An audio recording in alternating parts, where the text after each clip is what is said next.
கைகளை உயர்த்தி அல்லேலூயா சொல்லுவோமாக. రెండు చేతులు పైకెత్తి గట్టి ప్రభువు స్తుతిద్దామా. హల్లెలూయా హల్లెలూయా. உங்களை நான் பார்க்கிறது ரொம்ப சந்தோஷம். మీ ముఖాలు చూడటం నాకు ఎంతో సంతోషం. இந்த வாய்ப்பை கொடுத்த பாஸ்டர்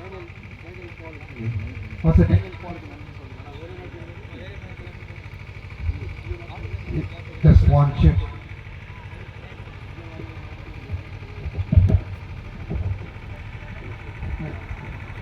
இந்த வாய்ப்பை கொடுத்த பாஸ்டர் டேனியல் பாலுக்கு நான் நன்றி சொல்ல விரும்புகிறேன். ఈ యొక్క అవకాశం ఇచ్చిన దయచేసి డానియల్ పాల్ గారికి నా యొక్క వందనాలు. 2 வருஷத்துக்கு முன்பாக மலேசியா தேசத்துக்கு வந்திருந்தார்கள். 2 సంవత్సరాల క్రితం మా దేశానికి ఆయన వచ్చి ఉన్నాడు.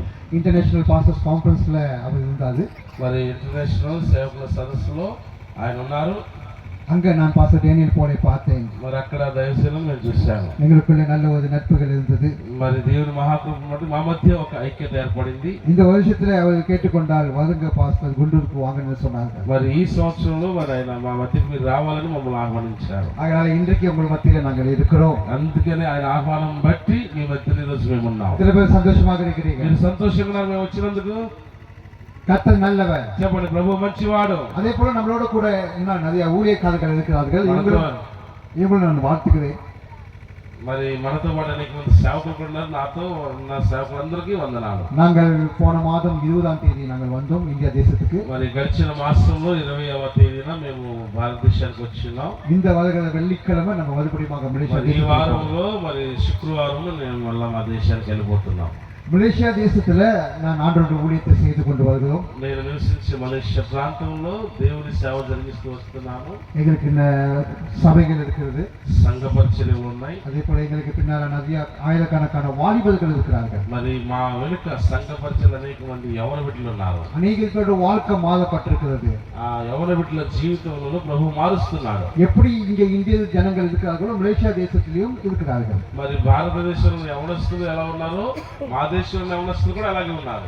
மலேசியா தேசத்தில் இருக்கிற இந்தியர்கள் குறைவா இருந்தாலும் మలేషియా దేశంలో భారతీయులు తక్కువగా ఉన్నప్పటికీ கிரிமினல்ல நீங்கள் பார்த்தீங்கன்னா அவங்க தான் ஹாயா இருப்பாங்க. మరి చూడండి వాళ్ళే ప్రశాంతంగా ఉంటారు. అక్కడ கொலை பண்றது, ட்ரக்ஸ் விற்கிறது, கேங்ஸ்டர்ஸா இருக்கிறவங்க அப்படிப்பட்டவங்க. మరి అక్కడ ఉన్న వాళ్ళు ఎలా చేసినా ఒకరు చంపేవాళ్ళు, మత్తు పదార్థాలు తీసుకునేవారు, అలాగే వారు ఒకరినొకరు బెదిరించుకుంటూ బతికేవారు ఉంటారు అక్కడ. இப்படிப்பட்ட வாலிபர்களே ஆண்டவர் மாற்றி இன்னைக்கு ஆண்டவர் ஊழியத்தை செய்து கொண்டு வருகிறார். కానీ ఇలాంటి యవనస్తుల మధ్యనే ప్రభు నాకు పరిచయం అప్పగించి వారి జీవితాలను మార్చి ప్రభు కొరకు వారు బ్రతికే మరి విధానంలోకి వారు తీసుకురావడానికి ప్రభు నాకు సహాయం చేస్తున్నారు. సభలో அதிகமான வாலிபர்கள் ஊழியம் செய்து கொண்டு வருகிறார். సంఘంలో ఇప్పుడు అనేక మంది యవనస్తులే పరిచయం జరిగిస్తున్నారు మాతో. హల్లెలూయా. ప్రభు స్తోత్రం. அதே போல இங்கேயும் ஆண்டவர் உங்களை பயன்படுத்துவாராக. మరి అలాగే ఈ రాత్రి ఈ సంఘంలో ఉన్న యవనస్తులు కూడా అలాగే ప్రభు వాడుకొనుగాక. நான் முதல்ல ஆரம்பிக்கும் போது என்னோட சாட்சியோட நான் ஆரம்பிக்க போகிறேன். మరి మొట్టమొదటిగా మీకు వర్తమానం అందించే ముందు నా సాక్ష్యాన్ని మీకు తెలియజేసి వాక్య పరిచయలోకి వెళ్తాను. యేసు வந்தால் నా సూழ்நிலை నిశ్చయమై మారు. నిశ్చయమనే చెప్తాను. ఈ రాత్రి యేసు ఒకవేళ మన జీవితంలోకి వస్తే మన పరిస్థితులు మారిపోతాయి. ఎత్తడి ఆమేన్ சொல்றீங்க? ఆమేన్ చెప్తామా? ஹல்லேலூயா. ஹல்லேலூயா. அந்த இயேசு ஒரு மனுஷனுக்குள்ள வந்தா ஒரு மனுஷன் எப்படி மாற முடியும் என்று உங்களோட கூட பேச போகிறேன். ఆ యేసు అంత ఘనమైన దేవుడు ఒక వ్యక్తి జీవితంలోకి వస్తే ఆ వ్యక్తిని ఎలాంటి వాడిని ఎలా మార్చగలనే విషయాన్ని మీకు చెప్తాను. சாதாரணமா இருந்த ஆல்பர்ட் ரவியை எக்ஸ்ட்ரா ஆர்டினரியாக அசாதாரணமான மாத்தினர் என் தேவன் இயேசு. మరి సాధారణమైనటువంటి ఆల్బర్ట్ రవి అనే నన్ను అసాధారణమైన వ్యక్తిగా మార్చినవాడు నా ప్రభువైన యేసు. என்னோட வாலிப நாட்களிலே నా యవ్వన కాలంలో ஆண்டவர் என்னை தொட்ட விதம் வித்தியாசம். మరి దేవుడు నన్ను దర్శించిన విధానం చాలా వ్యత్యాసము. என்னோட கூட இருக்கிற நண்பர்கள் கொலைகாரங்கள், నాతో కూడా ఉన్నటువంటి స్నేహితులందరూ కూడా హత్యలు చేసేవారే, గ్యాంగ్స్టర్స్ங்க, వాళ్ళందరూ గుండాలు, అనేక మంది తిరుగుతుండేవారు. డ్రగ్స్లో ஈடுபடுறவங்க, వాళ్ళందరూ డ్రగ్స్ నమ్మే విధానంలో వారు ఉండేవారు. எப்போதும் மப்புல தான் நாங்க இருப்போம். మరి అందరము మేము గుంపులు గుంపులు ఇలాగే ఉండేవారు. సిగరెట్ అడిపోం, సిగరెట్ తాగేవాళ్ళం, ఆల్ అడిపోం, మనుషులు కొట్టేవాళ్ళం, వీటికి வீட்டுக்கு அடங்கவே மாட்டோம். ఇంట్లో అసలు మాట వినేవాళ్ళమే కాదు మేము. அப்பொழுது ஒரு நாள் என்னோட நண்பர் என்னோட சபைக்கு வா என்று கூட்டிட்டு போனாங்க. మరి ఇలాంటి బ్రతుకులో నేనుంటే నా స్నేహితుడు ఒకడు ఉన్నాడు, వాడు ఒక్కసారి నువ్వు చర్చకు వచ్చి చూడు అన్నాడు నన్ను. நான் ஆண்டவர் அறியாதமாக இருந்தேன். నేను అప్పటి వరకు కూడా ప్రభు ఎవరో నాకు తెలియలేదండి. அந்த சபைக்கு நான் போகும்போது అయితే మొట్టమొదటిగా సంఘానికి వెళ్ళినప్పుడు அங்க பாஸ்டர் பிரசங்கம் பண்ணிட்டு இருக்கும்போது అక్కడ సేవకుడు ప్రసంగిస్తూ ఉన్నప్పుడే என்னை கூப்பிட்டு ஒரு தீர்க்கதரிசனமான வார்த்தை சொன்னார். నన్ను పిలిచి ప్రవచనాత్మకంగా ఒక వాక్యం చెప్పారు. அந்த நேரத்துல நான் ஒரு திக்குவாயாக நான் இருந்தேன். మరి ఆ సమయంలో నేను ఒక పిచ్చివాడిగా ఉన్నాను. என்னால ஒழுங்காகவே பேச தெரியாது. సరిగా నాకు మాట్లాడ నత్తి నోరు ఉండేది, మాట్లాడుతూ వచ్చేది కాదు. என்னை சுத்தி இருக்கிறவங்க நான் என்ன பேசுறது கூட புரியாது. నా చుట్టూ ఉన్న వారికి నేనేం మాట్లాడుతున్నానో వాళ్ళకి అర్థమయ్యేది కాదు. அந்த காலகட்டத்துல நான் இயேசுவை தேட போனேன். అలాంటి క్లిష్టమైన పరిస్థితిలో యేసు ప్రభువాన్ని వెతకడానికి నేను వెళ్ళాను. பாஸ்டர் பிரசங்கம் பண்ணி முடிஞ்சோட எனக்காக ஜெபம் பண்ணாரு. మరి చివరిగా సేవకుడు ప్రసంగం అంతా ముగించి నా కొరకు ప్రార్థించడానికి వచ్చాడు ఆయన. அவர் என்கிட்ட 3 காரியங்கள் சொன்னாரு. మరి ఆయన నా కొరకు ప్రార్థించే సమయంలో 3 విషయాలు నాతో చెప్పాడు. அவர் சொன்னாரு, మొట్టమొదటి చెప్పిన మాట, நீ ஒரு ஊழியக்காரனாக ஆண்டவரை பயன்படுத்துவார்னு சொன்னார். రానున్న దినాల్లో ప్రభువు నిన్ను ఒక సేవకుడిగా వాడుకోబోతున్నాడు. இரண்டாவது, அந்த தேசத்துல ஒரு தமிழ் சபையை நீ நடத்துவேன் என்று சொன்னார். ఆ మలేషియా దేశంలో ఒక తమిళ సంఘాలను ప్రారంభిస్తానని ప్రభు చెప్పాడు ఆయన. மூணாவது காரியம், உன்னை பல தேசங்களுக்கு நான் உன்னை கொண்டு போவேன் என்று சொன்னார். మూడో మాట, నేను అనేక దేశంలోకి నిన్ను నడిపిస్తానని ప్రభు చెప్పాడు. இந்த 3 காரியங்களும் நான் யோசிக்கும் போது ఈ 3 విషయాల గురించి నేను ఆలోచించినప్పుడు எனக்கு சம்பந்தமே இல்லை. నా బ్రతుక్కి ఆయన చెప్పిన మాటలకు సంబంధమే లేదు. முதலாவது, எனக்கு தமிழ் நான் பேசுறது யாருக்குமே புரியாது. ఎందుకంటే నేను ఒకవేళ ప్రసంగికుడిగా ఉండాలంటే చక్కగా స్పష్టంగా మాట్లాడాలి, కానీ నాకు నత్తి నోరుంది, నేను మాట్లాడితే ఎవరికి అర్థం కాదు. தமிழ் சபை நடத்தும் சுனலுக்கு ஆயுமா கூட படிக்க தெரியாது. మరి ఒకవేళ తమిళ్లో సంఘాన్ని నడిపించాలంటే వీళ్ళు కూడా నాకు తెలియవు. நான் எப்போதும் மேல ஏரோப்ளைன் தான் பார்ப்பேன் தவிர நான் அந்த நாள் ஏரோப்ளைன்ல போனதே இல்லை. మరి నా దేశం ఉన్న దినాలన్నీ కూడా తల మీద ఎగిరి విమానాన్ని చూసి కింద నుంచి చూసే కానీ ఎక్కిన రోజులే లేవు నా జీవితం. ஆண்டவர் சொன்ன, ஆண்டவரே இதெல்லாம் நடக்காத ஒரு காரியம். అప్పుడు నేను అనుకున్న మనసులో, ప్రభువా ఇవన్నీ జరగని పనులే కానీ వదిలే అనుకున్నా. அப்ப ஆண்டவர் சொன்னார், அவரால எல்லாரும் கூடும். కానీ ప్రభు నాకు చెప్పింది ఏంటో తెలుసా, నమ్మితే నా ద్వారా సమస్తము సాధ్యమే. நான் காலையில எந்திரிச்சு ஆவியில ஜெபிக்க ஆரம்பித்தேன். మరి ఉదయ కాలంలో లేచి పరిశుద్ధాత్మ సహాయంతో ప్రార్థించడం ప్రారంభించాను. நான் ஜெபிக்க என்னோட தமிழ் மற்றவங்களுக்கு புரிய ஆரம்பிச்சது. మరి నేను ఎప్పుడైతే ఆత్మాభిషేకం కలిగి ప్రార్థించడం ప్రారంభించానో నా నోరు సరవడం ప్రారంభించాను. 2 మాదத்துல ఆండவர் என்னோட నావత్ தொட்டு అద్భుతం செய்தார். చూడండి, ముందైతే ఎప్పటి వరకు నేను ఎంత మాట్లాడినా ఎవరికి అర్థం కాదు నా భాషను 2 నెలల్లోనే ప్రార్థించగా నా మాటలు అందరికీ అర్థమైపోతుంది. సభలో హల్లెలూయా, హల్లెలూయా, ఆమేన్. ఆండவர் మొదట తొట్ట ఇடம் என்னோட నావ ఆండவர் తొట్టారు. చూడండి, మొట్టమొదటిగా దేవుని ఆలయాన్ని దర్శించిన భాగం ఏంటంటే నా నాలుకను దర్శించాడు. நான் சொன்ன ఆండవరే நான் பேசுறது யாருக்குமே புரியாது. ఎందుకంటే మొట్టమొదటిగా నేను ప్రార్థించిన విషయం, ప్రభువా నేను మాట్లాడేది ఎవరికి అర్థం కావట్లేదు. அது உன்னோட பிரச்சனை. అది నేనంటాను, అది నీ సమస్య. நான் தேவன் என்னால கூட முடியும். కానీ ఈ రాత్రి నేను చెప్తున్నా కదా, నీకు ఏది సమస్య ఉందో ఆ సమస్య నా దేవుడి ద్వారా బాగు చేయడం కుదురుద్ది. హల్లెలూయా, ఆమేన్. ఆండవర్ என் வாழ்க்கையில முதல் தொட்ட இடம் என்னோட నావ கத்தர் தொட்டார். మొట్టమొదటిగా దేవుడు నా జీవితంలో నా నాలుకను ప్రభు ముట్టాడు. நான் ஆண்டவருக்கு சொன்னேன், ஆண்டவரே இந்த நாவே உம்மோட சுவிசேஷம் சொல்றதுக்கு எங்களை பயன்படுத்துங்க. ఆ సమయంలో ప్రభుతో చెప్పిన, ప్రభువా నువ్వు నా నాలుకను ముట్టి స్వస్థపరిచావు కనుక నీ సువార్త వరకు దీన్ని వాడుకోయా అని చెప్పి వదిలేశాను ప్రభుకి. ஹல்லேலூயா, హల్లెలూయా. இரண்டாவது காரியம், எனக்கு தமிழ் சபை நடத்துவேன் என்று ஆண்டவர் தீர்க்கதரிசனம் మరి சொன்னார். రెండవ ప్రవచనాత్మకమైన మాట, ఒక తమిళ సంఘాన్ని నీకు ఇస్తానని ప్రభు చెప్పాడు. ஆண்டவர் சொன்னாரு, ప్రభు చెప్పిన మాట, நான் உன்னை தமிழ் சபை நடத்த நான் வழி நடத்துவேன். మరి ఆ యొక్క తమిళ సంఘాన్ని నడిపించడానికి నేను నీకు ద్వారాలు తెలుస్తాను ప్రభు చెప్పాడు. ஆண்டவர் சொன்ன, ஆண்டவரே எனக்கு தமிழே படிக்க தெரியாது. అప్పుడు నేను ప్రభువా నాకు తమిళ్ చదవటమే రాదుగా. இது நான் சொல்றது 1996 நடந்தது. 1996 సంవత్సరంలో జరిగిన సంఘటన నేను నీకు చెప్తాను. ஆண்டவர் என்கிட்ட பேசும்போது ஒரு இந்த இயர்ல தான் ஆண்டவர் பேசுறாரு. మరి ఇలాంటి ఈ 1996 సంవత్సరంలో ప్రభు నాతో మాట్లాడారు. 1996 இருந்து இந்த 2006 வரைக்கும், మరి 1996 నుంచి 2026 వరకు மலேசியா தேசத்துல మలేషియా దేశంలో சொந்தமாவே தமிழ் சபையை நடத்திட்டு வர. మరి ఇప్పటి వరకు కూడా సొంతంగా ప్రభు ఒక సంఘాన్ని ఇచ్చి నడిపిస్తున్నాడు. హల్లెలూయా, హల్లెలూయా. இப்ப வரைக்கும் கூட எனக்கு தமிழ் தெரியாது. అయితే ఇప్పటికీ నాకు తమిళ అంతగా తెలియదు. தமிழ் பேசுவேன், ஆனா தமிழ் படிக்க தெரியாது. తమిళ మాట్లాడతా కానీ చదవడం నాకు రాదు. ஆண்டவர் சொன்னா, நீ போ, ప్రభు చెప్పండి వెళ్ళు, என்னோட வாழ்க்கையை உனக்குள்ளே நான் போடுவேன். నేను నువ్వేమి మాట్లాడాలో ఆ సమయంలో నేను నీకు మనసుకి ఇస్తాను. ஆண்டவர் செய்த இரண்டாவது அற்புதம், ఆ ప్రభు జరిగించిన రెండవ అద్భుతం ఏంటంటే, எது நான் முடியாது சொன்னனோ నేను ఏదైతే ఇది నా వల్ల కాదు అని చెప్పానో, இன்னைக்கு உங்களுக்கு முன்பாக தமிழ்லயும் பிரசங்கப்படிக்கிட்டு இருக்கேன், தமிழ் சபையும் நான் நடத்திக்கிட்டு வரேன். మీ ముందుగా తమిళకు మాట్లాడతా రావని చెప్పాను, కానీ ఈ రోజు మీ ముందు నిలబడి తమిళలో ప్రసంగిస్తున్నాను. మా దేశంలో తమిళ సంఘాన్ని నడిపిస్తున్నాను. చెప్పండి ఒకటేసి నమ్మబడ్డ ఒకసారి. హల్లెలూయా. హల్లెలూయా. அதே போல பைபிள் ஸ்கூல்ல நான் படிச்சேன். మరి నేను కూడా బైబిల్ కాలేజీకి వెళ్ళాను. பைபிள் ஸ்கூல்ல வாத்தியாரா நான் இருக்கேன். మరి బైబిల్ కాలేజీలో నేను బోధకుడిగా కూడా ఉన్నాను. என்னோட சபையிலும் அநேக பேர் பைபிள் ஸ்கூல்ல படித்து கொண்டு வருகிறார்கள். మరి మా సంఘంలో అనేక మంది బైబిల్ కాలేజీలో చదువుతూ వస్తున్నారు. அதே போல மூணாவது காரியம் நான் சொன்னேன், ஆண்டவரே அப்படி சொன்னேன். మరి మూడో విషయం, ప్రభువా, ஆண்டவர் சொன்னாரு, உன்னை பல தேசங்களுக்கு கொண்டு போவேன்னு சொன்னார். విమానం నిన్ను చూస్తున్నాగా ఎక్కలేదు కదా ప్రభువా అని ప్రార్థిస్తే అనేక దేశాలకు నిన్ను నడిపిస్తాను వాగ్దానం ఇచ్చారు ప్రభు.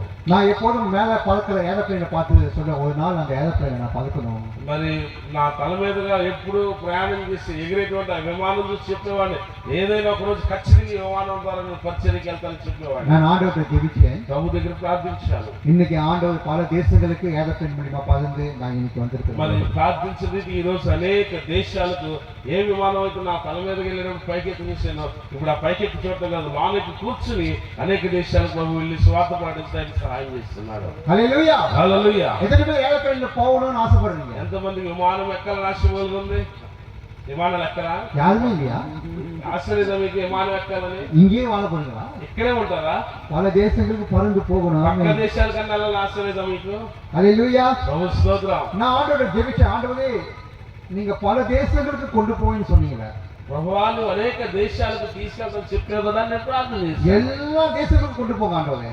నన్ను ఒక దేశం కాదు, నీకు ఎన్ని దేశాలు భూమి మీద ఉన్నాయో అన్ని దేశాలకు ஆனா తీసుకెళ్తాను. இந்தியாவுக்கு மட்டும் கொண்டு போவாங்க. కానీ భారతదేశానికైతే వద్దయ్యా. இது என்னோட முதல் ஜெபம். నేను మొట్టమొదటిగా ప్రార్థించాను, ఏ దేశంగానే వెళ్తాను కానీ ஆனா- భారతదేశానికి నేను రాను. ஆனா நடந்தது என்னன்னு தெரியுமா? కానీ జరిగింది తెలుసా? முதல் தேசம் ஆண்டவர் கொண்டு போனது இந்தியா தேசம். మరి నేను ఎప్పుడైతే ప్రార్థన చేశానో, ప్రభువు చూడండి, నేను ప్రార్థన చేసిన ఏ దేశంగానే వెళ్తా కానీ భారతదేశానికి రానున్నాడు. కానీ మొట్టమొదటి పరిచయం భారతదేశానికి ప్రభు నన్ను పంపించారు. ஆண்டவர் இந்த தேசத்தை அதிகமா நேசிக்கிறார். దీన్ని బట్టి నాకు అర్థమైంది, దేవుడు మన భారతదేశం బహుగా ప్రేమిస్తున్నాడు. ஹல்லேலூயா. హల్లెలూయా. இதோட இந்தியாவுக்கு நான் 12 தடவை நான் வரேன். మరి ఈ సమయం ఈ సందర్భంలో ఇప్పటి వరకు భారతదేశానికి దాదాపు 15 సార్లు వచ్చుంటాం. ஆண்டவர்கிட்ட ஒரு ஒப்பந்தம் பண்ணேன். ప్రభు దగ్గర ఒక నిబంధన చేసుకున్నా, ஒவ்வொரு வருஷமும் இந்த இந்தியா தேசத்துக்கு நான் வந்து ஜனங்களை ஆசீர்வதிக்க போகிறேன். నిశ్చయముగా ఒక్కొక్క సంవత్సరం ఈ దేశానికి వచ్చి ఈ ప్రజల కొరకు నేను ప్రార్థించి దీవించబోతున్నాను ప్రభుకు చెప్పాను. உங்களுக்கு முன்பாக இருக்கிற இந்த பாஸ்டர் ஆல்பர்ட் தகுதி இல்லாத ஒரு மனுஷனாக இருந்தார். మరి నీ ఎదుట నిలబడి పాస్టర్ ఆల్బర్ట్ గారు ఒక సమయంలో అర్హత లేని వాడిగా ఉన్నాడు. ஆனா இன்னைக்கு ஆண்டவர் தகுதி படுத்தினவர் இவர் யாரும் இல்லை, அந்த அருமையான இயேசு ஒன்று. మరి నన్ను అర్హత కలిగి ఈ పరిచయం ఇచ్చింది వేరెవరో కాదండి, నా ప్రియుడైన యేసు వారు మాత్రమే. எப்போ நான் ஜெபிக்க ஆரம்பித்தனோ, எப்போ நான் பைபிள் வாசிக்க ஆரம்பித்தனோ, என்னோட வாழ்க்கை மாற ஆரம்பிச்சது. ప్రారంభించినప్పుడు ఎప్పుడైతే నేను వాక్యం చదవడం ప్రారంభించానో నా జీవితము మారటం ప్రారంభించింది. எப்போ இயேசுவை தேட ஆரம்பித்தனோ என் வாழ்க்கை மாற ஆரம்பிச்சது. నా ప్రభువుని ఎదుగుటంలోనే నా జీవితము మార్పు కనబడిపోయింది. ஹல்லேலூயா. హల్లెలూయా. ஆகையால நீ நம்பின தேவன் உன்னை கைவிட போவதில்லை. అందుకే రాత్రి చెప్పేవాడు తెలుసా, నీవు నమ్మిన నీ దేవుడిని చేయి విడోడు. அவர் அழைத்தவர் உண்மை உள்ளவராக இருக்கிறவர். ఆయన నిన్ను ఏ పర్పస్ ఏ ఉద్దేశంతో పిలిచాడు ఆయన నమ్మదగిన వాడై ఉన్నాడు. அவர் சொன்னபடி செய்கிற தேவனாக இருக்கிறவர். ఆయన నీకు వాగ్దానం ఇస్తే మాట ఇస్తే నెరవేర్చేవాడై உன் ఉన్నాడు. இருதயத்தின் வாஞ்சையை நிச்சயமா கர்த்தர் நிறைவேற்றுவார். నిశ్చయముగా నీ హృదయ వాంఛలను తీర్చును. அவரை தேடுங்கள். అందుకనే ఇవన్నీ జరగడం మొట్టమొదటి ప్రభువుని உங்க వెతకండి. வாழ்க்கையில நிச்சயமா ஒரு விடுதலை வரும். మీ జీవితంలో కూడా గొప్ప విడుదల ప్రభు ఇస్తాడు. ஹல்லேலூயா. హల్లెలూయా. எத்தனை பேர் சொல்றீங்க இயேசு என் வாழ்க்கையை தொடரணும்னு ஆசைப்படுகிறீங்க? ఎంతమందికి రాత్రి అడిగే ప్రశ్న అర్థమవుతుంది, యేసుకి నా జీవితాన్ని అర్పించాలని. நிச்சயமா இந்த ராத்திரி வேளையில கர்த்தர் உங்களை தொட ఈ போகிறார். రాత్రి నిశ్చయంగా ప్రభు ముట్టును దాకా. என்னோட சேர்ந்து லூக்கா 7வது அதிகாரம் எடுத்துக்கொள்ளுங்க. చూడండి లూకా సువార్త 7వ అధ్యాయం 7:11வது வசனத்தை நம்ம வாசிக்க போகிறோம். 11వ వచనాన్ని మనం చదవబోతున్నాం. லூக்கா 7வது அதிகாரம் வசனம் 11 నుండి 15 వరకు. లూకా సువార్త 7వ అధ్యాయము 11వ వచనం నుంచి 15వ వచనం వరకు.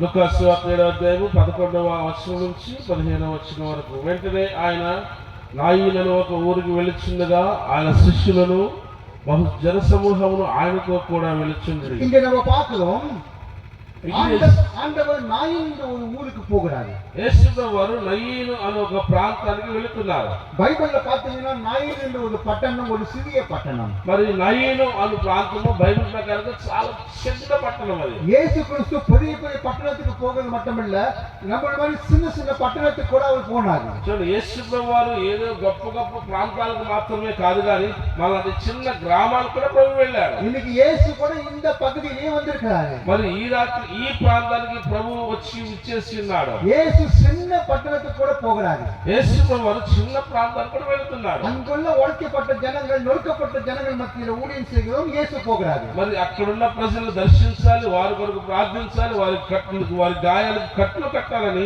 ప్రభు ఆశ కలిగి ఆ ప్రాంతానికి వెళ్తున్నాడు. இன்னைக்கு பாஸ்டர் டேனியல் போல் இந்த மீட்டிங் அரேஞ்ச் பண்ணிருக்காங்கன்னா உங்களை அதிகமா நேசிக்கிறதுக்காக அவர் அரேஞ்ச் பண்ணிருக்காரு. ఈ రాత్రి ఈ కూడికలు ఏర్పాటు చేయగల కారణం ఏంటంటే ప్రభు మిమ్మల్ని అధికంగా ప్రేమిస్తున్నాడు కనుక ఈ సభలను నిర్వహించడానికి ప్రభు చూపాడు. எங்க 2-3 பேர் அவன் நாமத்துல கூடுகிறார்களோ அவர் அங்க இருப்பேன் என்று சொல்றார். మరి ప్రభు చెప్పాడు కదా, ఎక్కడ ఇద్దరు ముగ్గురు నా నామముపై ఏకీభవించి కూడుతుంటారో వారి మధ్యనే ఉంటారు ప్రభు సెలవిచ్చాడు. நான் விசுவாசிக்கிறேன், தேவன் நம்ம மத்தியில இருக்கிறார். మరి నేను నమ్ముతున్నాను, యేసు మన మధ్యలో ఉన్నాడు. హల్లెలూయా.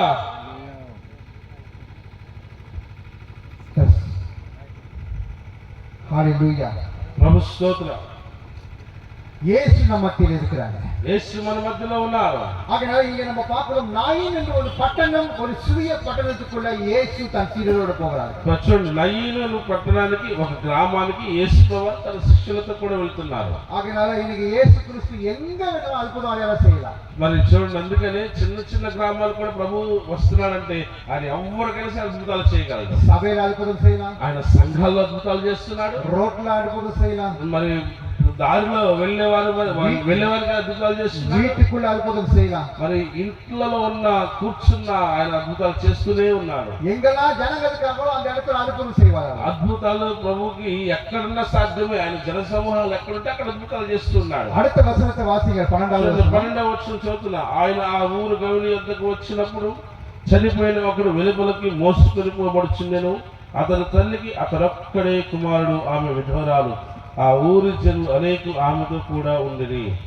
அந்த பட்டணத்துக்குள்ள இயேசு போகும்போது ఊరి గవినికి ప్రభు వచ్చినప్పుడు அங்க ஒரு மரணம் பின்னுதல் போய் கொண்டிருக்கிறது. మరి ఒక కుమారుని శవం అక్కడ బయటికి మోసుకొని తీసుకెళ్తున్నారు. இந்த 12వ வசனத்தை நீங்க பாத்தீங்கன்னா 12వ వచనం చూడండి, గమనించండి. அங்க ஒரு தாய்க்கு ஒரே ஒரு மகன் இருந்தாங்க. ఒక తల్లికి ఒక్కడే కుమారుడు. அந்த தாய்க்கு கணவர் அல்ல, ఆమెకు భర్త లేడు. அந்த தாய்க்கு இருந்த ஒரே சொத்து அவரோட மகன் உண்டிதான். మరి ఆ తల్లికి ఉన్నటువంటి ఏకైక ఆస్తి ఆ కుమారుడే. வேதனையோடு போய் கொண்டிருக்கிறார்கள். వేదనతో ఆ తల్లి వెళుతూ ఉంది. ஃபினரல் சர்வீஸ் போய்கிட்டு இருக்குது. ఆ యొక్క శవమును తీసుకుని వెళ్తూ ఉన్నారు వాళ్ళు. அவ ஒரு விதவையாக இருந்தால், ఆమె ఒక విధవరాలుగా కూడా ఉంది. அவளோட கூட நிறைய பேர் போய் கொண்டிருந்தார்கள். అనేక జనులు ఆమెతో కూడా వెళ్తూ ఉన్నారు. கண்ணீரோடு போய் கொண்டிருந்தார்கள். ఆమె కన్నీటితో వెళుతూ ఉంది, வேதனையோடு போய் கொண்டிருந்தார்கள். దుఃఖంతో వెళుతూ ఉంది. ஏன்னா அவ குடும்பத்தில் இருந்த ஒரே சொத்து செத்து போயிட்டான். ఎందుకంటే తనకి ఆధారమైన ఒకే ఒక కుమారుడు చనిపోయినాడు. 13వ వచనం சொல்லுகிறது. ఇప్పుడు 13వ వచనం చెప్తున్న మాట తెలుసా? ప్రభు ఆమెను చూసి ఆమె ఎందుకు కనికరపడి ఏడో వద్దని ఆమెతో చెప్పి దగ్గరకు వచ్చి పాడిన ముట్టగా మోయిచున్నవారు నిలిచిరి. హల్లెలూయా. స్తోత్రం. యేసు அந்த தாயாரை பார்த்து சொல்றாரு. చూడండి, యేసు వారు తల్లి గారిని చూసి చెప్తున్న మాట. அவள் மேல மனதுருக்கமா இறங்கினார். వా యేసు వారు ఆమె ఎందుకు కనికరపడ్డాడట.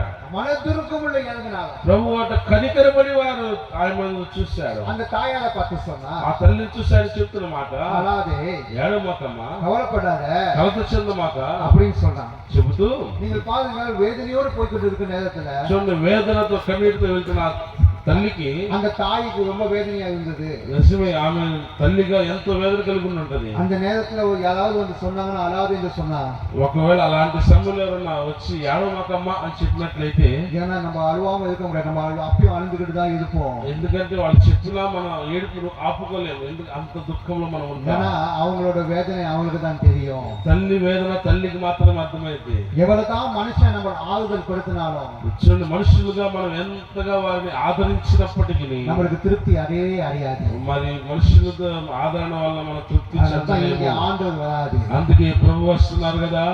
எப்பெல்லாம் நம்ம உடைஞ்சு போய் உட்கார்ந்து இருக்கிறோமோ, అందుకే మరలా ఈ రాత్రి మీద చెబుతున్నా, మీరు ఒకవేళ బలహీనులయ్యి యేసు ఒకవేళ విరగొట్టబడే పరిస్థితిలో మీరు ఉన్నారేమో, இயேசு தன் வார்த்தைகளை அனுப்பி நம்ம ஆறுதல் படுத்துகிறார். మన ఆ పరిస్థితుల్లో ప్రభు తన మాటను పంపి మన ఆదరించేవాడై ఉన్నాడు. உங்க உள்ளம் யாருக்குமே புரியாது. మీ అంతరంగం ఎవరికి అర్థం కాదండి. உன் தாய்க்கு புரியாது, మీరు అనుకోవచ్చు నా తల్లికి అర్థం కాదా, பிள்ளைங்களுக்கு புரியாது, మీ పిల్లలకు అర్థం కాదంటే ఎవరికి అర్థం కాదని. ஆண்டவர் சொல்றாரு, தாயும் தகப்பனும் உன்னை கைவிட்டாலும் நான் உன்னை கைவிடவில்லை. అందుకే ప్రభు యేసు చెప్పారు కదా, నీ తల్లి నీ తండ్రిని చేయి విడిచిన నేను నిన్ను విడవను ఎడబాయను. நீ అనాథ இல்லைன்னு ஆண்டவர் சொல்றாரு. నిన్ను అనాథగా విడవని ప్రభు చెప్తున్నాడు. உன்னோட பிரச்சனையை ஆண்டவர் அறிந்திருக்கிறாரு. ఈ రాత్రి నేను చెప్తున్నా కదా, నా ప్రభు నీ సమస్యని గుర్తెరిగిన వాడే ఉన్నాడు. சில பேர் உட்கார்ந்து இருக்கீங்க, உங்களுக்கு நிறைய பிரச்சனையில போய் கொண்டு இருக்கிறீங்க. మరి అనేకంగా మీరు ఇక్కడ కూర్చున్నప్పటికీ మీ జీవితంలో అనేక సమస్యలు పోరాటాల మధ్య మీ ప్రయాణం సాగుతూ ఉంది. எல்லாம் கவலையாக இருக்கிறது. ఎంతో చింత కలత చెందిన హృదయాలతో మీరు ఉన్నారు. பிள்ளைங்களை குறித்து கவலை, పిల్లల గురించి కలత చెందుతున్నారు. உங்களோட ఫైనాన్స్ குறித்து కవலை, ఆర్థిక ఇబ్బందుల వల్ల కలత చెందుతున్నారు. எதிர்காலத்தை குறித்து కవலை, భవిష్యత్తు గురించి కలత చెందుతున్నారు. நான் என்ன செய்ய போறேன்னு தெரியல. అయ్యో ఈ చదువు అయినాక లాంటి పరిస్థితులు నేను ఏం చేయాలో తెలియని పరిస్థితులు, అయోమయ పరిస్థితుల్లో ఉన్నారు. குடும்ப సూழ்நிலையை பார்த்து కవலை, కుటుంబ పరిస్థితులు బట్టి మీరు కలత చెందుతున్నారు. உங்க சரீரத்தை பார்த்து కవலை, శరీర బలహీనతను చూసి కలత చెందిపోతున్నారు. డాక్టర్ ఏదో రిపోర్ట్ கொடுக்கலாம், அவனை பார்த்து కవலைపట్టు கொண்டிருக்கிறோம். నువ్వు వెళ్ళిన వైద్యుడు ఏదో ఒక రిపోర్ట్ ఇస్తే దాన్ని చూసి కలత చెందుతున్నావు. ஆனா நம்மளுக்கு மேல பெரிய டாக்టర్ இயேசு இருக்கிறார். కానీ నేను రాత్రి ప్రసంగిస్తున్న అంశం ఏంటంటే, నిన్నన్నిటిని జీవించడానికి యేసు మనకు ఉన్నాడు. அவர் வந்தா நிச்சயமா ஒரு சூழ்நிலைகள் மாறும். జీవితంలోకి వస్తే కనుక నిశ్చయంగా పరిస్థితులు మారుతాయి. ఆయన మన జీవితంలోకి వస్తే ఖచ్చితంగా మన పరిస్థితులు మారుతాయి. హల్లెలూయా, హల్లెలూయా. அவர் வந்தா நிச்சயமா சூழ்நிலை மாறும். నిశ్చయముగా నీ జీవితంలో ప్రభువు వస్తే నీ పరిస్థితులు మారిపోతాయి. எப்படி இயேசு என் வாழ்க்கையை மாத்தி இன்னைக்கு ஒரு ஊழியக்காரனை வச்சிருக்கிறாரோ, దానికి ఉదాహరణ నేనే. ఏ విధంగా అయితే నా జీవితాన్ని ప్రభువు మార్చి ఈ రోజు మీ ముందు సేవకుడిగా నిలబెట్టాడో, உங்களோட வாழ்க்கையிலே ஆண்டவர் பார்த்து சொல்றார், నీ జీవితాన్ని కూడా చూసి ప్రభు మాట్లాడుతున్న మాట ఇది. அழாதே, ఏడవమాకమ్మా, கவலைப்படாத, కలత చెందవద్దు, உன் பிள்ளைகளை குறித்து నీ கவலைப்படாத. పిల్లల గురించి అస్సలు దిగులు పడవద్దు. నువ్వు அந்த ஸ்திரீயானவர் ஒன்றும் சொல்லல. చూడండి, ఆ స్త్రీ ప్రభు వారికి ఏమైనా చెప్పినట్టుందంటే ఆమె ఏమి చెప్పలేదు. నోరు తెరుచుకొని ஆண்டவரே பார்த்து சொல்றாரு, அழாத. ప్రభు ఆమెను చూసి చెప్తున్నాడమ్మా, ఏడమ్మా. சில நேரத்துல மனுஷர்கள் நம்மளுக்கு சூழ்நிலை புரியாது. మరి మనుషులకు కొన్ని పరిస్థితులు మన గురించి అర్థం కావు. புரிஞ்ச ஒரே ஒரு இயேசு ஒன்றுதான். మరి నువ్వు చెప్పకపోయినా అర్థం చేసుకుని నిన్ను ఆదరించేది ఒకే ఒక మన ప్రభు యేసు. அடுத்தது நீங்க 16வது வசனத்தை நீங்க வாசித்து 14వ వచనం నేను చదువుతున్నా. ఆయన చిన్నవాడా నెమ్మని నీతో చెప్పుచున్నాననగా, హల్లెలూయా, హల్లెలూయా. அவர் கிட்ட வந்தார். ఆయన సమీపించి దగ్గరకు వచ్చి, హల్లెలూయా, அவர் கிட்ட வந்தார். ఆయన దగ్గరకు సమీపించాడు. Just one.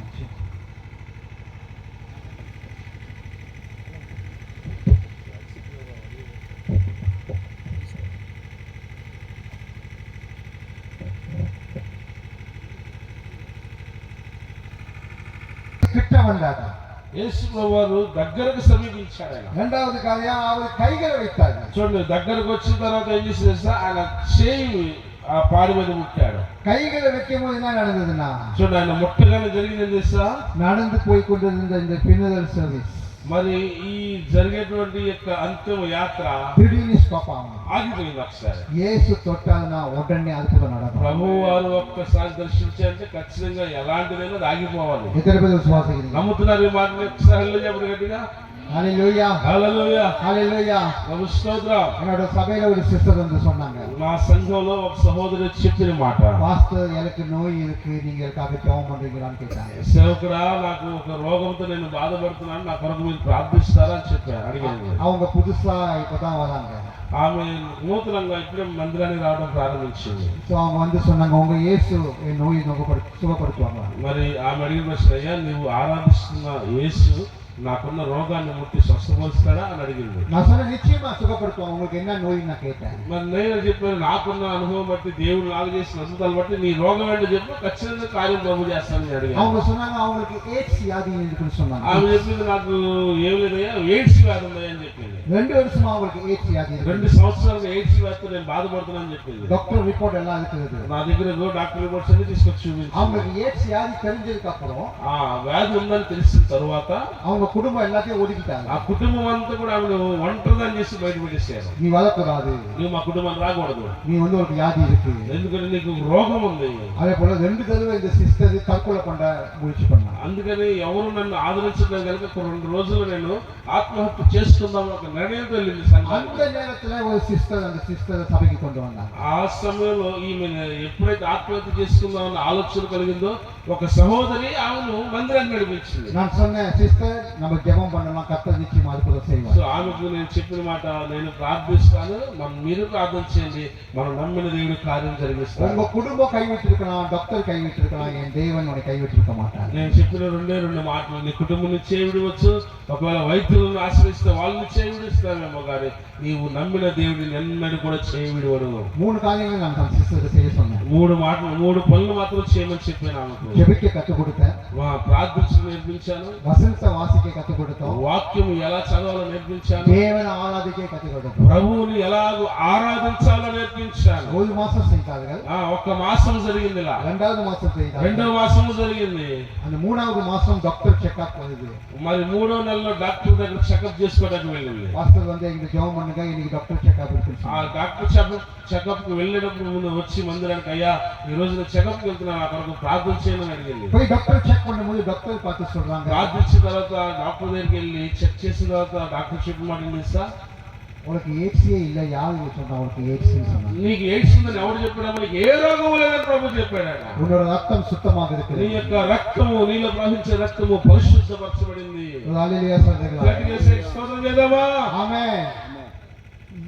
எந்த நோய்க்கு மருந்தே இல்லையோ அந்த நோய்க்கு கூட இயேசு சுகம் கொடுப்பார். చూడండి, ఏ రోగానికైతే మందులు లేవో ఆ రోగాన్ని సైతం ప్రభు స్వస్థపరుస్తాడు. கேன்சருக்கு கூட ஆண்டவர் சுகம் கொடுத்திருக்கிறார். క్యాన్సర్ అనే వ్యాధికి కూడా ప్రభు స్వస్థత ఇచ్చాడు. மரண படுக்கையில் இருந்தவங்க உயிரோடு எழுந்து உட்கார்ந்திருக்கிறார். మరణ పడకలో ఉన్నవాడు జీవంతో తిరిగి లేచి కూర్చున్నాడు. హల్లెలూయా சொல்றீங்களா? చెప్పండి, ప్రభు స్తోత్రం చేద్దాం. கர்த்தர் நேற்றும் என்றும் என்றும் மாறாத தேவனாக இருக்கிறவர். ప్రభు నిన్న నేడు నిరంతరము ఏకరీతిగా ఉన్న దేవుడు ఆయన. நீ ஆராதிக்கிற தேவன் மரித்து போன ஆண்டவர் அல்ல. నీవు ఆరాధించే దేవుడు, సేవించే దేవుడు ఆయన మృతుడైన వాడు కాడు. அவர் 3வது நாள் உயிர் தெழுந்த தேவன். ఆయన 3వ దినమున పునరుత్థానుడైన ప్రభు.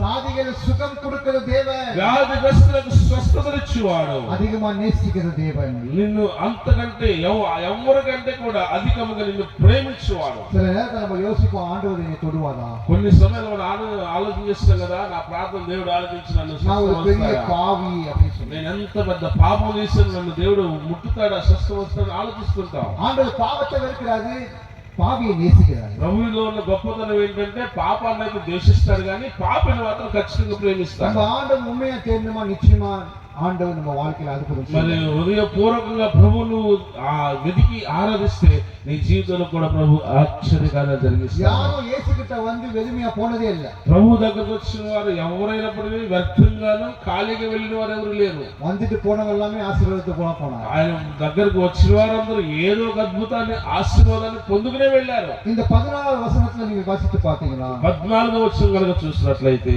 ஆண்டவர் கிட்ட வந்து ప్రభు సమీపించి அந்த செத்து போன பணத்தை அந்த பையனை தொட ஆரம்பித்தார். ఆ చనిపోయిన చిన్నవాడిని ముట్టడం ప్రారంభించాడు. வாலிபனே எழும்புன்னு சொன்னார். ఎవరడా చిన్నవాడా లెమో అని చెప్తున్నా అన్నాడు. హల్లెలూయా சொல்றீங்களா? చెప్పండి హల్లెలూయా. హల్లెలూయా. ప్రభు స్తోత్రం. நீயும் நானும் ஆராதிக்கிற தேவன் செத்து போன பணம் கூட எழுப்ப முடியும். చూడండి, నీవు నేను ఈ రోజు ఆరాధిస్తున్న దేవుడు ఎవరో తెలుసా? చచ్చిపోయిన వాడిని సైతం తిరిగి లేపగలిగిన వాడు. இந்த பட்டணத்துல ஆண்டவர் முறையாக எழுப்பின முதல் செத்து போன பணம் தான். இதான் முதல் அற்புதம் ஆண்டவர் செய்தது. మరి ఈ నాయన ప్రాంతంలోకి ప్రభు ప్రభు వచ్చిన తర్వాత చేసిన మొట్టమొదటి అద్భుతం ఏంటంటే చచ్చిపోయిన వాడిని తిరిగి లేపడమే. உயிரோடு எழுப்புனது முதல் அற்புதம் இயேசு செஞ்ச அற்புதம். యేసు ప్రభువు చేసిన మొట్టమొదటి అద్భుతం పునరుద్ధారణగా ఒక వ్యక్తిని తిరిగి లేపాడు. இயேசு மொத்தம் 3 பேர் செத்து போனவங்க உயிரோடு எழுப்பியிருக்காரு. సో యేసు ప్రభువు మొత్తం ముగ్గురిని చనిపోయిన వారిని తిరిగి లేపాడు. இங்க இருக்கிற முதல் ஆண்டவர் செஞ்ச அற்புதம் வந்து ஒரு வாலிபனை எழுப்பினார். మొట్టమొదటిగా ఒక యవనస్తుని ప్రభువు చనిపోయిన వాడిని తిరిగి లేపాడు. హల్లెలూయా. ప్రభు స్తోత్రం. பாருங்க செத்து போன கூட ஆண்டவர் எழுப்புறாரு. యేసు ప్రభువులో గొప్ప శక్తి ఏంటంటే మరణము ఆయన మింగివేసిన మరణాన్ని సైతం జయించి తిరిగి లేపాడు. 15వ వచనத்தை நீங்க వాసిத்து பார்த்தீங்கன்னா 15వ వచనం చూసినట్లయితే చిన్నవాడా లెమ్మని నీతో చెప్తున్నాడగా ఆ చనిపోయిన వాడు లేచి కూర్చుండి మాటలాడసాగాను. ఆయన అతని తల్లికి అప్పగించెను. அந்த தாய் நினைச்சாங்க இன்னோட வாழ்க்கை முடிஞ்சதுன்னு. ఒకవేళ తల్లి ఆలోచించొచ్చు నా కొడుకు చనిపోయిన నాకు ఆధారమే లేదనుకుని ఉండొచ్చు. என்கிட்ட இருந்த ஒரே சொத்தை அவன் தான். నాకున్న ఒకే ఒక ఏకైక ఆధారం నా కొడుకే. அவனே போயிட்டான். వాడే చనిపోయాడు కదా, இதுக்கப்புறம் எனக்கு எதிர்காலமே இல்ல. దీని తర్వాత నా భవిష్యత్తు ఏముంటుంది అనుకుందేమో. ஆனா இயேசு தேடி வந்தாரு. కానీ యేసు ఆమెను చూసి వచ్చాడు కదా. எங்க நீ நினைக்கிறியோ முடிஞ்சிருச்சோ அங்கதான் இயேசு ஆரம்பிப்பாரு. నువ్వు ఎక్కడ ఇది నా వల్ల కాదు ఇది అంతే అనుకుంటావో అక్కడి నుంచే ప్రభు ప్రారంభిస్తాడు కార్యములు. హల్లెలూయా சொல்றீங்களா? గట్టిగా ప్రభు స్తోత్రం చేద్దామా. இன்னும் கொஞ்ச நாள்ல குட் ஃப்ரைடே கொண்டாட போகிறோம். మరికొద్ది దినాల్లో మనము శుభ శుక్రవారాన్ని మనం పురస్కరించుకోబోతున్నాం. గుడ్ ఫ్రైడే என்று சொல்லும்போது இயேசு சிலுவையிலே சுமந்து கொண்டு சிலுவையில தொங்கின நாள் அது. మరి గుడ్ ఫ్రైడే ఆరాధన అంటే యేసు ప్రభువారి సిలువలో వేలాడవేయబడిన దినం అది. எல்லாரும் நினைச்சாங்க இயேசுவோட கதை இதோட முடிஞ்சிருச்சுன்னு. అనేక మంది యూదులు అధికారులు అనుకున్నారు దీనితో యేసు అనే మాట ఈ భూమి మీద నిలబడదు అనుకున్నారు. వాళ్ళు நம்மள பார்த்து ఓసానా ఓసానా சொன்னவங்க కుర్చీబాయిని சொன்னாங்க. మరి యేసు ప్రభువారు కూడా గాడి మీద ఎక్కి ప్రయాణం చేస్తున్నప్పుడు హోసన్నా హోసాన్ని చెప్పిన వారే ఆయన సిలువేండి అని కూడా చెప్పారు. எல்லாரும் நினைச்சாங்க இயேசுவோட கதை முடிஞ்சிருச்சுன்னு. అందరూ అనుకున్నారు యేసు ప్రభువారి కథ ఇంతతో ముగిసిపోయింది అనుకున్నారు. ஆனா நம் தேவன் 3ஆம் நாள் உயிர்த்தெழுந்தார். మన ప్రభు కథ అక్కడ ఇలా 3వ దినమైన పునరుద్ధానుడై తిరిగి లేచాడు. இன்றைக்கு உங்களோட வாழ்க்கையை கர்த்தர் உயிர்த்தெழ வைக்க போகிறார். ఈ రాత్రి ప్రభు నీ జీవితంలో నిర్జీవమైన వాటిని జీవింపచేయనున్నాడు. హల్లెలూయా. ప్రభు స్తోత్రం. உன் வாழ்க்கையில மரித்து போன சில காரியங்களை கர்த்தர் மறுபடியும் எழுப்ப போகிறார். నీ జీవితంలో ఈ మృత తుల్యమైన కార్యాలను మరలా తిరిగి లేవనెత్తనయ్యున్నాడు ఆయన. జప வாழ்க்கை ఆంధ్ర எழுப்ப పోகிறார். ఒకవేళ అది ప్రార్థనా జీవితమైన లేవనెత్తనయ్యున్నాడు. வாழ்க்கை ఆంధ్ర వాక్యమును చదివే విధానమైన ప్రభు లేవనెత్తనయ్యున్నాడు. ஊழியத்துல ஆంధ్ర எழுப்ப போகிறார். ఒకవేళ నువ్వు సేవకుడివైతే నీ పరిచర్యను ప్రభు కట్టబోతున్నాడు. எல்லாரும் சுத்தி இருக்கவங்க நினைச்சிருப்பாங்க உங்களோட கதை முடிஞ்சிருச்சுன்னு. చుట్టూ ఉన్నవారు అనుకుంటారేమో వీడి పని అయిపోయింది సేవలేదు ఏం లేదు అనుకుంటున్నారేమో. எங்க ஆண்டவர் நீங்க நினைக்கிறீங்களோ ஃபுல் ஸ்டாப்போ அந்த ஆண்டவர் ஃபுல் ஸ்டாப் இல்ல கோமா வச்சு போவாரு. మరి ఒకవేళ జనులందరూ వీడి పని అంతే వీడి పని ఫుల్ స్టాప్ పెట్టి బతికనుకుంటున్నారు. కానీ ప్రభు దాన్ని కామాగా మార్చి కొనసాగింపజేస్తారు. அந்த தாயார் நினைச்சாங்க இதோட வாழ்க்கை முடிஞ்சிருச்சுன்னு. ఆ తల్లి అనుకుంది ఇంతతో నా జీవితం అయిపోయింది నా కొడుకు లేడుగా అనుకుందేమో. அவங்களுக்கு எது உண்மையான சொத்து இருந்ததோ அந்த சொத்தை திருப்பி ஆண்டவர் தாயார்கிட்ட கொடுத்தார். ఏదైతే ఆమె జీవనాధారము ఈతనే అనుకుందో ప్రభు దాన్ని తిరిగి తీసుకెళ్ళి ఆమెకు అప్పుడు చెప్పాడు. உங்க குடும்பத்துல ஒரு பெரிய ஆசீர்வாதம் வருகிறது. నీ కుటుంబానికి నిశ్చయముగా నేను రాత్రి చెప్తున్నా కదా గొప్ప దీవెన ప్రభు దయచేయబోతున్నాడు. உங்க பிள்ளைகள் வெக்கப்பட்டு உங்க குடும்பம் வெக்கப்பட்டு போகாது. నీ కుటుంబము నీ పిల్లలు ఎన్నడూ కూడా సిగ్గు పొందరు. பிரிந்து போனவர்கள் திருப்பி வருவார்கள். ఒకవేళ నిన్ను విడిచిపెట్టి వెళ్ళిన వారు తిరిగి మరలా నీతో చేరతారు. கர்த்தர் நிச்சயமா செய்ய போகிறாரு. ప్రభు నిశ్చయం ఈ కార్యం ఈ కుటుంబాల్లో జరిగించునుగాక. நீ உட்கார்ந்திருக்கும் போது நீ நினைக்கிற எனக்கு தகுதி இல்ல ஆண்டவரே என்று சொல்லுவாங்க. ఒకవేళ మీరు అనుకోవచ్చు నాకు ఎలాంటి యోగ్యత లేదు కదా అని. படிப்பறிவு இல்ல ஆண்டவரே எனக்கு. ప్రభు నాకు చదువు లేదు జ్ఞానం లేదు అనుకుంటున్నావేమో. நான் வந்து என் குடும்பத்துக்கு ஒரு பெரிய பாரமா இருக்கேன்னு சொல்லிடுவோம். నువ్వు అనుకోవచ్చు నా కుటుంబానికి నేను గొప్ప భారంగా ఉన్నాను అనుకుంటున్నావేమో. என் குடும்பத்துல நிறைய காரியம் நான் இழந்துட்டேன் ஆண்டவரே. అనేక కార్యాలు అనేకమైన విషయాల్లో నా కుటుంబంలో నేను తప్పిపోయాను అనుకుంటున్నావేమో. பிரச்சனை மேல பிரச்சனை பார்த்துக்கிட்டே இருக்காங்க. అనేక సమస్యల మీద సమస్యలతో పోరాడుతున్నాను అనుకుంటున్నావేమో. இந்த தாயார் மாதிரி நீ அழுந்திருக்கலாம். ఒకవేళ ఈ తల్లి వలె నువ్వు కన్నీరు విడుస్తున్నావేమో. இந்த தாயார் மாதிரி நீ இழந்திருக்கலாம். ఈ తల్లి వలె నువ్వు కోల్పోయావేమో. ஆனா இன்னைக்கு இயேசு வந்து உன் வாழ்க்கையில எது இழந்தியோ அது திருப்பி கொடுக்க போறார். కానీ ఈ రాత్రి నా ప్రభు ఈ సన్నిధిలో ఈ కూడికలో నీ దగ్గరకు వచ్చి నువ్వు ఏదైతే కోల్పోయావో దాన్ని తిరిగి నీకు ఇవ్వడానికి ఇష్టపడుతున్నాడు. நீ வெக்கப்பட்டு போக போகிறதில்ல. నువ్వు ఎన్నడూ కూడా ఇక మీద సిగ్గునందవు. హల్లెలూయా. హల్లెలూయా. యేసు వందాదనా. యేసు వచ్చాడంటే சூழ்நிலை நிச்சயமா నీ மாறும். పరిస్థితులు నిశ్చయముగా మార్చగలడు ఆయన. எத்தனை பேர் சொல்றீங்க ஆண்டவரே என் வாழ்க்கைக்குள்ள வாங்கப்பா. మరి ఈ రాత్రి అడుగుతున్నా కదా మీరు ఎంతమంది చెప్పగలరు ప్రభువా నా జీవితంలోకి రండి అయ్యా. நான் பாஸ்டர் சொன்ன சாட்சி நான் கேட்டேன். నా ఈ రాత్రి సేవకుడు చెప్పిన సాక్ష్యం నేను విన్నాను.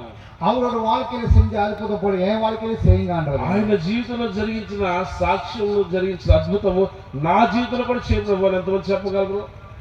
இந்த ராத்திரி வேளையில ఈ రాత్రికాల సమయంలో நான் உங்க இடத்துல ஒரு கேள்வி கேட்க விரும்புகிறேன். మిమ్మల్ని ఒక ప్రశ్న అడగడానికి ఇష్టపడుతున్నాను. நீங்க எப்படிப்பட்ட சூழ்நிலை இருக்கீங்க எனக்கு தெரியல. మీరు ఎలాంటి పరిస్థితుల్లో ఉన్నారో నాకైతే తెలియదు. உங்க சரீரம் எந்த அளவுக்கு இருக்குன்னு எனக்கு தெரியல. మీ శరీరంలో ఎంత బలహీనత ఉందో నాకు తెలియదు. எந்த நோயோட இருக்குன்னு எனக்கு தெரியல. మీరు ఏ బలహీనతతో బాధపడుతున్నారో కూడా నాకు తెలియదు. எந்த பிரச்சனையோட இருக்குன்னு எனக்கு தெரியல. ఏ సమస్యలో మీరు కొట్టుమిట్టాడుతున్నారో కూడా నాకు తెలియదు. உங்களோட ఫైనాన్షియల్ காரியங்கள் எந்த நிலைமையில இருக்குன்னு எனக்கு మీ தெரியல. ఆర్థిక సమస్య, ఆర్థిక పరిస్థితి ఏ పరిస్థితిలో ఉందో నాకు తెలియదు. நீ சில காரியம் இழந்து போயிருக்கலாம். ఒకవేళ నువ్వు ఎన్నో కోల్పోయి ఉండవచ్చు. நம்பிக்கை இல்லாம இருந்திருக்கலாம். నీకు ఒక నిరీక్షణ లేకుండా పరిస్థితి இன்னைக்கு ఉండొచ్చు. நீங்க வந்திருக்கீங்கன்னா இயேசு உங்களை அதிகமா நேசிக்கிறார். ఈ రాత్రి నేను మీకు ఇచ్చే మార్గదర్శనం, ఈ రాత్రి మీరు ముందుకు వచ్చి నిలబడితే ఈ రాత్రి ప్రభు నిన్ను ప్రేమిస్తున్న వాడుగా ఉన్నాడు. அவர் அன்பு நிறைந்த தேவன். ఆయన ప్రేమ పూర్ణుడైన ప్రభు. ఆయన அவர் சுகம் கொடுக்கிற தேவன். స్వస్థతనిచ్చే ప్రభు అయి ఉన్నాడు. அவர் వల్లమే உள்ள தேவன். శక్తి కలిగిన ప్రభు అయి ఉన్నాడు. அவர் అద్భుతத்தின் தேவன். ఆయన అద్భుతములు చేయవాడు. நிச்சயமா இந்த ராத்திரி வேளையில உங்களை ఈ தொடர்பு. రాత్రి నిత్యముగా నిన్ను తాకనై ఉన్నాడు. எல்லாரும் எழுந்து நிற்போமாக. అందరూ లేచి నిలబడదామా ప్రభు సన్నిధిలో? ஒரு தேவ பயத்தோடு எழுந்து நிற்போமாக. దేవుడు నన్ను దర్శిస్తాడన్న ఒక ఆసక్తితో రాత్రి మనం நான் ప్రార్థించుకుందాం. உங்களுக்காக ஜெபிக்க போகிறோம். మీ కొరకు మేము ప్రార్థించబోతున్నాం. ஹalleluya. எத்தனை హల్లెలూయా. பேர் சொல்றீங்க ஆண்டவரே என் வாழ்க்கையில வாப்பா. ప్రభువా, ఈ రాత్రి ఎంతమంది చెప్పగలరు నా జీవితంలో రండయ్యా? என் வாழ்க்கையில வாங்க ஆண்டவரே. నా జీవితంలోనికి మీరు రండి ప్రభువా. என் சரீரத்தை தொடுங்க அப்பா. దేవా, నా యొక్క శరీరమును నన్ను ముట్టమని ప్రార్థిస్తున్నానయ్యా. நான் விசுவாசிக்கிறேன் இந்த ராத்திரி வேளையில இங்க இந்த இடத்துல அற்புதங்கள் அடையாளம் நடக்க போகிறது. అద్భుతమైన కార్యాలు జరిగించుకున్నాడు. கர்த்தரோட பிரசன்னம் இந்த இடத்துல மூடிக்கொண்டிருக்கிறது. నేను గమనించగలుగుతున్నా, దేవుని సన్నిధి ప్రసన్నత ఈ ప్రాంతం అంతా నింపబడి ఉన్నది. கர்த்தரோட மகிமையான மேகம் இந்த இடத்துல மூடிக்கொண்டிருக்கிறது. ప్రభు యొక్క మహిమ మేఘము మన మీద నింపబడి నిలబడుచున్నది. ஒரு உள்ளத்தை ஆண்டவர் அறிந்திருக்கிறார். ఈ రాత్రి నీ హృదయాంతరంగాలు గమనించు ప్రభు అయినాడు నా ప్రభు. வேதனை ஆண்டவர் அறிந்திருக்கிறார். నీ యొక్క దుఃఖము, వేదన ఎరిగిన దేవుడు నా దేవుడు. இத்தனை பேர் சொல்றீங்க ஆண்டவரே என்னை தொடுங்க அப்பா. ఈ రాత్రి మీ హృదయంలో హృదయపూర్వకంగా చెప్పండి, ప్రభువా ఈ రాత్రి నన్ను దర్శించయ్యా, నన్ను ముట్టు ప్రభువా. நான் உங்களை எல்லாருக்கும் ஜெபிக்க போகிறோம். ఈ రాత్రి మీ అందరి కొరకు మేము ప్రార్థించబోతున్నాము. கர்த்தர் உங்களை வல்லமை இந்த இடத்துல தொட போகிறாங்க. నిశ్చయముగా దేవుడు తన శక్తితో నిన్ను తాకును కాక. என்னோட கூட அநேக ஊழியக்காரர்கள் இருக்கிறார்கள். అనేక మంది సేవకులు ఇక్కడ మా మధ్యలో ఉన్నారు. எல்லாம் உங்களுக்காக ஜெபிக்க போகிறாங்க. మీ సేవకులు మేము అందరం కలిసి మీ అందరి కొరకు మేము ప్రార్థించున్నాం. தேவனோட வல்லமை இந்த இடத்துல வெளிப்பட போகிறது. దేవుని ప్రసన్నత ఆయన ఈ ప్రాంతంలో ప్రత్యక్షమవబోతుంది. ஆண்டவர் முற்றிலும் வாழ்க்கையை மாற்ற போகிறது. ప్రభువుని జీవితంలోకి వస్తే నేను ఒక సేవకుడిగా చెప్పగలను, సంపూర్ణంగా నీ జీవితాన్ని ప్రభు మార్చు. என் வாழ்க்கையை மாற்ற தேவன் ஒரு வாழ்க்கையை மாற்ற விரும்புகிறார். ఎందుకు పనికిరాని నా జీవితాన్ని మార్చిన నా ప్రభు నీ జీవితాల్లో ఒక కార్యం జరిగిస్తాడు. ஆண்டவர் சொல்றாரு, அனாதை மகளே చూడండి, రాత్రి ప్రభు చెప్తున్న మాట, ఏడవమాకు కుమార్తె, நான் உன் குடும்பத்தை தொட போகிறேன். నీ కుటుంబాన్ని కట్టబోతున్నా కదా, உன் பிள்ளைகளை நான் தொட నీ போகிறேன். పిల్లల్ని దర్శించబోతున్నా కదా. யார் யார் ரட்சிக்கப்படாமல் இருக்காங்களோ ఇంకా ఎవరైతే రక్షణ పొందమన్నారో அவங்க எல்லாம் ரட்சிக்கப்பட போகிறாங்க. వారందరూ రక్షణ పొందబోతున్నారు. రాత్రి தொடர்ந்து நின்று ஜெபம் பண்ணு. ప్రార్థించు. நான் செய்ய போகிற காரியங்கள் பயங்கரமா இருக்க ప్రభు போகிறேன். అంటాడు కదా, నేను చేసే కార్యాలు గంభీరములుగా ఉంటాయి. அப்படியே நீங்க எல்லாம் அப்படி முன்னுக்கு வந்தீங்கன்னா அவங்களுக்காக நான் ஜெபிக்க போகிறேன். మీకు అవకాశం ఇచ్చే ఆసక్తి ఉంటే ముందుకు రావచ్చు. మీ కొరకు సేవకులు చేతి నుంచి ప్రార్థించడానికి ఇష్టపడుతున్నారు. வந்தவங்க எல்லாருக்கும் நம்ம ஜெபிக்க போகிறோம். మరి నా ఆశీస్సులు వచ్చిన ప్రతి ఒక్కరి కొరకు నేను ప్రార్థించాలి. எத்தனை பேர் சொல்லுங்க, ஆண்டவரே என் வாழ்க்கையை தொடுங்க ஆண்டவரே. చూడండి, రాత్రి చెప్పండి, ప్రభువా உங்க வலது கையை காட்டு. உங்க வலது கையை தூக்குங்க. చూడండి, మీ కుడి హస్తాన్ని పైకెత్తండి ఒకసారి. మీ కుడి చేతిని పైకెత్తండి. హల్లెలూయా. మీ కుడి చేతిని పైకెత్తి, దేవా నా జీవితాన్ని దర్శించు, నా కుటుంబాన్ని దర్శించు, నా పిల్లలను దర్శించు, ముట్టండి, స్వస్థపరచండి. சில நேரத்துல நம்ம ஆண்டவர்கிட்ட சொல்லணும், ஆண்டவரே நான் முன்னுக்கு வரேன்ப்பா, நான் விசுவாசிக்கிறேன் ஆண்டவரே. అయ్యా, ఈ రాత్రి నేను నమ్ముతున్నాను, నేను నమ్మకంతో ఒక అడుగు ముందుకేస్తున్నాను. ఈ సన్నిధిలో ప్రభు చెప్పు, என் வாழ்க்கையை தொடுங்க அப்பா. ప్రభు నా జీవితంలో ముట్టండి అయ్యా. பாருங்க, வேதத்துல அநேகர் பேர் இயேசு கிட்ட வந்தாங்க. మరి చూడండి, యేసు ప్రభు వాళ్ళు సమీప ఆ గ్రామానికి వచ్చినప్పుడు అనేక మంది ఆయన దగ్గరకు వచ్చారు. நீ ஆண்டவர்கிட்ட சொல்லணும், ஆண்டவரே நான் கிட்ட வரேன்ப்பா, ఈ రాత్రి ప్రభు నేను కూడా నీకు సమీపంగా వస్తున్నాను. என் வாழ்க்கையை தொடுங்க அப்பா. అయ్యా, నా జీవితం ముట్టండి అయ్యా. நீ எப்படிப்பட்ட பாவியா இருந்தாலும் பரவாயில்ல, నువ్వు అనుకోవచ్చు నేను భయంకరమైన పాపి, నువ్వు ఎంత గొప్ప పాపమైనా సరే బాధలేదు. இன்னைக்கு ஆண்டவர் பார்த்து சொல்றாரு, రాత్రి ప్రభుని చూసి చెప్తున్న మాట, நான் உன்னை நேசிக்கிற மகனே, కుమార్తె నేను నిన్ను ప్రేమిస్తున్నాను, நான் உன்னை நேசிக்கிற మగనే, కుమారుడా నేను నిన్ను ప్రేమిస్తున్నాను, உன் வாழ்க்கையில ஒரு அற்புதம் நான் செய்ய போகிறேன், నీ జీవితంలో ఒక అద్భుతాన్ని జరిగించబోతున్నాను, உன்னை நான் தொட போகிறேன். నేను నిన్ను ముట్టడానికి ఇష్టపడుతున్నాను. வலது கையை தூக்கி ஆண்டவர்கிட்ட ஒப்பு கொடுப்போமா? నీ కుడి హస్తాన్ని పైకెత్తి దేవా లార్డ్ నన్ను ముట్టమని అడుగుదామా? ప్రభు చేతికి అప్పగించుకుందాం. ప్రభువా నన్ను ముట్టండి. ஆண்டவரே என்னை தொடுங்கப்பா. దేవా ఈ రాత్రి నన్ను ముట్టమని ప్రార్థించండి. நீங்க எல்லாரும் முன்னுக்கு வரீங்களா ஐயா? మీరు కొంచెం ముందుకు రాగలరా? ముందుకు రండి, మీ కొరకు நான் உங்களுக்காக ప్రార్థిస్తున్నాను. ஜெபிக்க போகிறேன். ముందుకు రండి, మీ కొరకు ప్రార్థిస్తున్నాను. ముందుకు రండి, మీ కొరకు ప్రార్థిస్తున్నాను. ముందుకు రండి, ஓடி வாங்க, ஓடி வாங்க, ஓடி வாங்க. త్వరగా రండి, మీ కొరకు ప్రార్థిస్తున్నాను. உங்க வாழ்க்கை மாறணும்னா வாங்க. ఖచ్చితంగా దేవుడు నీ జీవితంలో కార్యం జరిగించాలి, ఆశీర్వదించాలి. రండి ముందుకు. என்னோட படிப்பு மாறணும்னா வாங்க.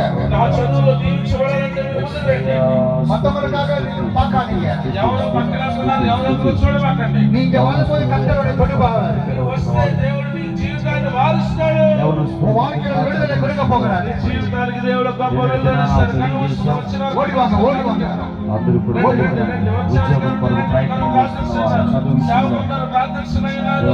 స్తోత్రం స్తోత్రం స్తోత్రం. హల్లెలూయా హల్లెలూయా హల్లెలూయా హల్లెలూయా. வந்தவங்க எல்லாமே கைகளை உயர்த்துங்க. మీ రెండు చేతులు పైకెత్తండి. వచ్చిన వాళ్ళు రెండు చేతులు ரெண்டு கையை மேல உயர்த்துங்க. రెండు చేతులు పైకెత్తండి. కొంచెం దేవా పైకెత్తండి. రెండు கையை மேல உயர்த்துங்க. మీ రెండు చేతులు పైకెత్తండి. చిన్నగా. పరిశుద్ధుడా నీకు அந்த వందనాలు. இயேசு வந்திருக்கிறாரு. ఈ రాత్రి ప్రభు వారు ఇక్కడ ఉన్నారు. இன்னும் வேற யாராவது இருக்கீங்களா? ఇంకా ఎవరైనా సరే రావచ్చు. முடிஞ்சதுக்கு அப்புறம் நம்ம ஜெபம் பண்ண போறோம். ఆ తర్వాతకి ఎప్పుడు ప్రార్థించాలి? ఇక్కడే ప్రార్థించబోతున్నాం. స్తోత్రం.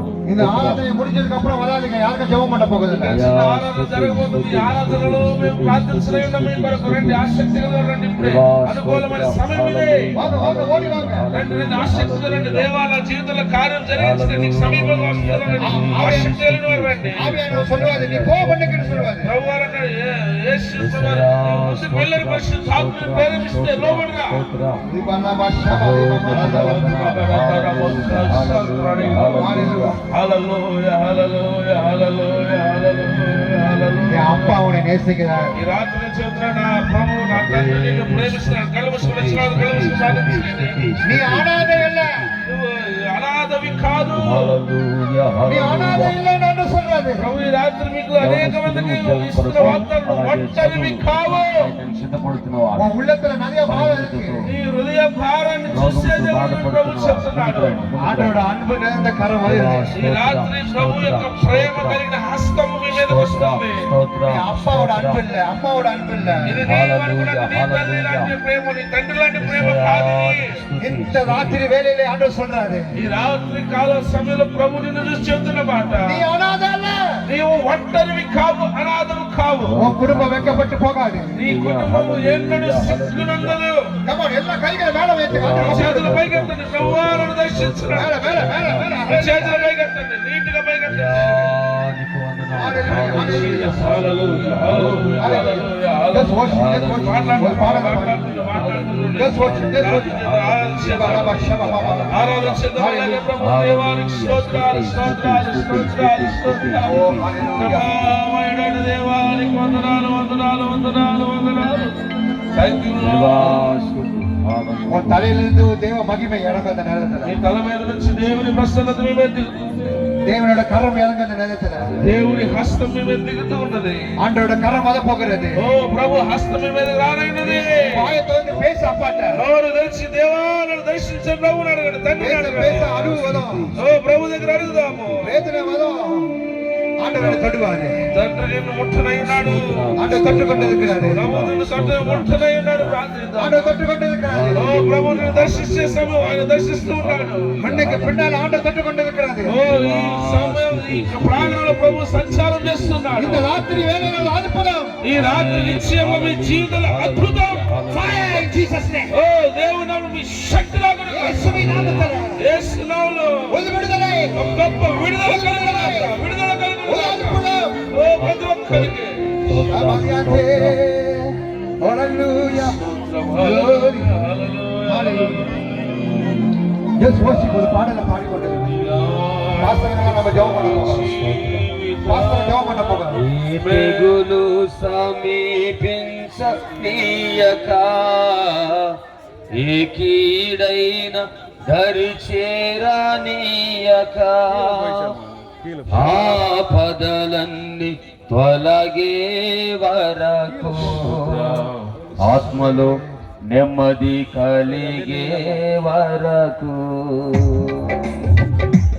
ఏ తెగులు సమీపించనీయక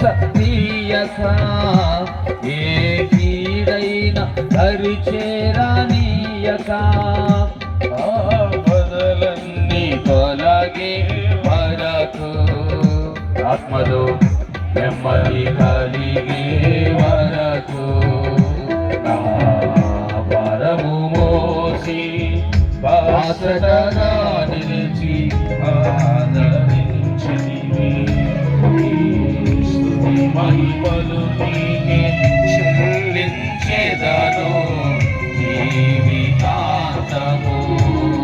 ఘనమైనవి నీ కార్యములు నా ఎడల, స్థిరమైనవి నీ ఆలోచనలు నా యేసయ్యా. ఘనమైనవి నీ కార్యములు నా ఎడల, స్థిరమైనవి నీ ఆలోచనలు నా యేసయ్యా. కృపలను పొందుచు కృతజ్ఞత కలిగి స్తుతులర్పించెదను అన్ని వేళలా. కృపలను పొందుచు కృతజ్ఞత కలిగి స్తుతులర్పించెదను అన్ని వేళలా. అనుదినము నీ అనుగ్రహమే, ఆయుష్కాలము నీ వరమే. అనుదినము నీ అనుగ్రహమే, ఆయుష్కాలము నీ వరమే. ఘనమైనవి నీ కార్యములు నా ఎడల, స్థిరమైనవి నీ ఆలోచనలు నా యేసయ్యా. నాకు ఎత్తైన కోటవు నీవే, నన్ను కాపాడు కేడము నీవే. ఆశ్రయమైన బంధవు నీవే, శాశ్వత కృపాధారము నీవే. నాకు ఎత్తైన కోటవు నీవే, నన్ను కాపాడు కేడము నీవే. ఆశ్రయమైన బంధము నీవే, శాశ్వత జరిగింది. ప్రతి క్షణమున నీవు దీవెనగా మార్చి నడిపించుతున్నావు. ఈ స్తుతి మహిమలు నీకే చెల్లించెదను జీవితాంతము. ఘనమైనవి నీ కార్యములు నా ఎడల, స్థిరమైనవి నీ ఆలోచనలు నా యేసయ్యా. ఘనమైనవి నీ కార్యములు నా ఎడల, స్థిరమైనవి నీ ఆలోచనలు నా యేసయ్యా. నీ కృపనొప్పవే ఒకటి లేక, నీ మనస్సులో